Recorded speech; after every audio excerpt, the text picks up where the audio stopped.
iginiit ng National Bureau of Investigation na hindi personal ang banggaan ng kanilang ahensya sa Senado. Ito ay kaugnay pa rin sa nangyaring tensyon noong nakaraang linggo. Si RR Tubice sa sentro ng balita live. RR?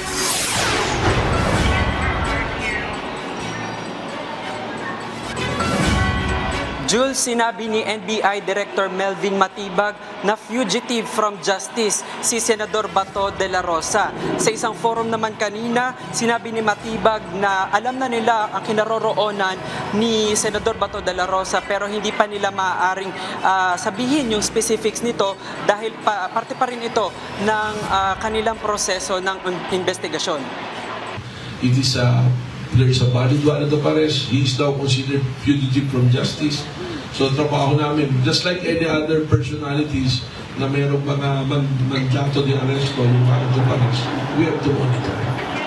Ito ang sinabi ni Matibag matapos makatakas si Bato sa Senado matapos ang komosyon at putukan noong May 13. May pagtatangka kasi umanong maipatupad ang warrant laban kay De La Rosa pero giit ni Matibag walang paglubog o paglusob o pag-atake na ginawa ang NBI sa Senado. Nasa bahagi ng GSIS ang kanyang mga tauhan at hindi pumasok sa Senate premises. So, doon sa claim na stakes ba yan or attack, ganyan. Sabi ko na kung siege man yan or anything, there's no siege. The Senate was never under attack. Ang nangyari ngayon, it's NBI who is now under attack. Paliwanag ni Matibag, humingi ng tulong ang GSIS sa NBI para tumulong sa seguridad ng kanilang premises at personnel dahil maraming umanong pumapasok sa lugar simula pa noong Lunes.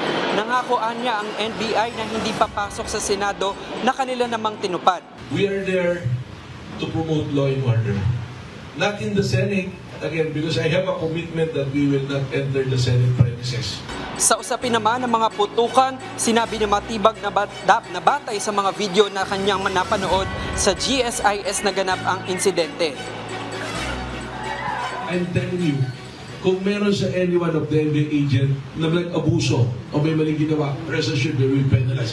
But let it be also an assurance na kung tama naman yung ginagawa ng mga NBI agents, I will never leave them. Hindi ko sila iwanan hanggat hindi natatapos yung laban nila. Jules, iginiit nga ni Matibag na hindi personal o political yung usapin ngayon. Ito ay tungkol daw sa pananagutan sa batas at pagsunod sa proseso ng konstitusyon. Jules? RR, natanong ba si NBI Director Melvin Matibag patungkol dito sa comment o prayer ni Senador Bato de la Rosa sa Korte Suprema?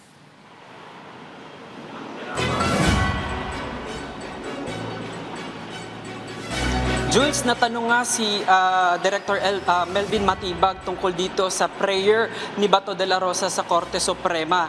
Pero ang sabi niya hindi na raw niya hinimay yung prayer ni Bato at kasama na diyan yung TRO na kanyang hinihiling. Hindi rin pwedeng talakayin yung detalye ng internal procedure ng law enforcement. Pero meron na daw anyang committee, interagency coordination at importante rin yung mga meron na talagang valid arrest warrant mula sa ICC at meron na ring directive bagamat hindi malinaw pero ang malinaw ngayon ay meron ng monitoring sa kinaroroonan ni Bato.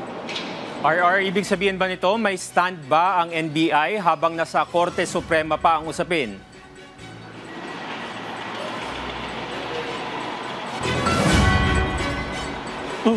Jules, hindi direktang sinagot ni Matibag yung tungkol dyan, no? Pero ang malinaw sa panig ng NBI ay meron silang umiiral na valid arrest warrant mula sa ICC. Meron din silang monitoring na ginagawa kasama yung law enforcement.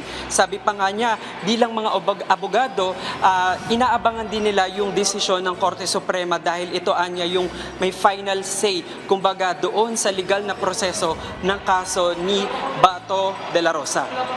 Jules? Okay, maraming salamat sa iyo, RR Tubice.